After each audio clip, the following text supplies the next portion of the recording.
तो आज हम पढ़ेंगे प्रबंध की प्रकृति और महत्व। ये हमारा चैप्टर है, ठीक है। अब हम प्रबंध के बारे में पूरा पढ़ेंगे। सबसे पहले हमें जानना होगा कि प्रबंध क्या होता है। प्रबंध यानी कि मैनेजमेंट, किसी भी चीज़ का मैनेजमेंट। हर चीज़ ले लो, कोई कंपनी ले लो, कोई दुकान ले लो, या फिर घर को चलाने का मैनेजमेंट, ठीक है।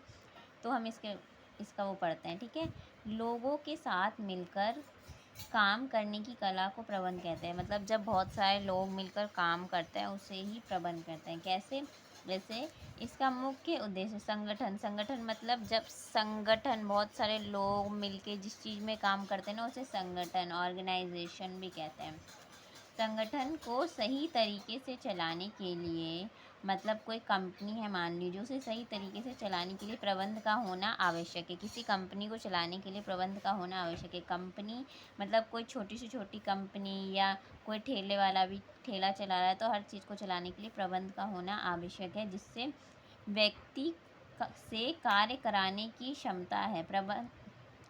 जिससे संगठन की ऊंचाइयों तक लाया जा सकता है। मतलब संगठन मतलब जिससे कोई भी हमारी ऑर्गेनाइजेशन है, कोई भी कंपनी है, उसको ऊपर ले जाया जा सकता है अगर प्रबंध का उपयोग किया जाए तो। प्रबंध दूसरे व्यक्ति से कार्य कराने की क्षमता है, ठीक है। मतलब जैसे हम जानते हैं कि क्या होता है, हमारा कंपनी में एक मैनेजर होता है। मैनेजर क्यों होता है? मैनेजर जो होता है वो हर चीज़ को, मैनेजर जो है काम कराता है हर व्यक्ति से, जो उसके अंदर का आते हैं उनसे काम कराता है, क्या काम करना है सबको ये चीज़ें बताता है। मतलब एक मैनेज करके चलता है हर चीज़ को, इसीलिए मैनेजर होता है। तो वही जो मैनेजमेंट होता है पूरा, उसे ही हम कहते हैं प्रबंध, ठीक है। दूसरे शब्दों में अगर देखें तो किसी काम को कब करना है, किस व्यक्ति से कराना है, कैसे कराना है, कैसे करना है, कौन कौन होने चाहिए, उसे ही प्रबंध कहते हैं, ठीक है। तो ये सिंपल की प्रबंध की डेफिनेशन है, ठीक है। आगे देखते हैं प्रबंध की विशेषताएं। विशेषताएं क्या है इसके बारे में जानते हैं। प्रबंध किसी एक गोल को प्राप्त करने की प्रक्रिया है। मतलब प्रबंध जैसे कि कोई भी मैनेजमेंट है, अगर जैसे कि कोई हॉस्पिटल खुला है तो उसका यही तो गोल है ना कि अच्छे से अच्छा वो इलाज प्रोवाइड कराए और उस हॉस्पिटल को और ऊंचा करे और बड़ा करे, लोगों तक उस हॉस्पिटल का नाम हो। तो इसीलिए प्रबंध किसी एक लक्ष्य यानी कि कोई गोल जो होता है उसे प्राप्त करने की प्रक्रिया होती है, ठीक है। प्रबंध किसी भी संगठन यानी कि ऑर्गेनाइजेशन, किसी भी कंपनी के गोल को पूरा करने की क्षमता रखता है। जो हमारा मैनेजमेंट होता है, वो अगर मैनेजमेंट है तो कोई भी कंपनी का गोल तक वो पहुंचता है, कंपनी आगे बढ़ती है। अगर आप मैनेजमेंट के जैसे तैसे काम करा रहे हो तो इससे कंपनी कभी भी आगे नहीं बढ़ती है, ठीक है। प्रबंध हर जगह उपयोग किया जाता है। मतलब मैनेजमेंट का हर जगह उपयोग होता है, जैसे बिजनेस में, या फिर पॉलिटिकल पार्टी में, या फिर घरों में, है ना। स्कूल में भी, स्कूल में प्रिंसिपल जैसे होता है, वो हर चीज़ को, प्रिंसिपल एक तरीके से मैनेजर है वहाँ का, है ना। स्कूल का मैनेजर हो गया प्रिंसिपल। तो वो टीचर अलग अलग टीचर लाता है, हिंदी के टीचर अलग, इंग्लिश के, साइंस के टीचर अलग, कॉमर्स के टीचर अलग, है ना। क्यों लाता है? ताकि स्कूल अच्छे से चल सके, हर सब्जेक्ट की पढ़ाई ढंग से हो सके।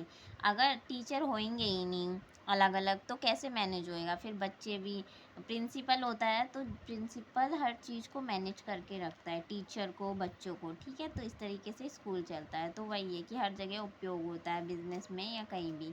प्रबंध एक निरंतर चलने वाली प्रक्रिया है। मतलब ये चीज़ चलती रहती है, मैनेजमेंट जो है वो चलता ही रहता है, क्योंकि स्कूल में जो पढ़ाई वो चलती रहेगी, कभी नहीं रुकती, हर वक्त चलती है, चाहे कुछ भी हो, है ना। प्रबंध एक सामूहिक क्रिया है। मतलब प्रबंध सामूहिक क्रिया कैसे? जैसे कि क्योंकि बहुत सारे लोग एक साथ मिल के काम करते हैं तो इसलिए प्रबंध सामूहिक क्रिया है, ठीक है। एक उदाहरण के लिए ले लेते हैं, जैसे कि एक इंजीनियर है, उसे घर बनाना है, ठीक है।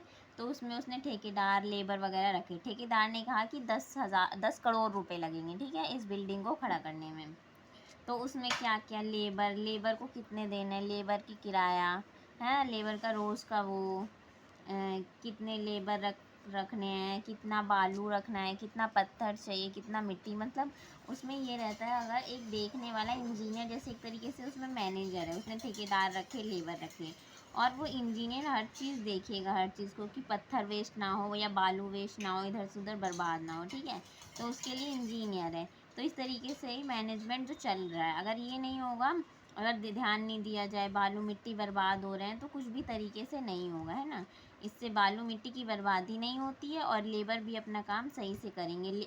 जैसे अगर कोई देख रेख करने वाला, तो लेबर क्या होता है, अगर जैसे कोई देखने वाला नहीं है तो लेबर कभी काम कर रहे हैं, कभी नहीं कर रहे हैं, बैठ रहे हैं, घूम रहे हैं, तो इसलिए देख रेख करने वाला मैनेजर, एक मैनेजमेंट होना ज़रूरी है, ठीक है।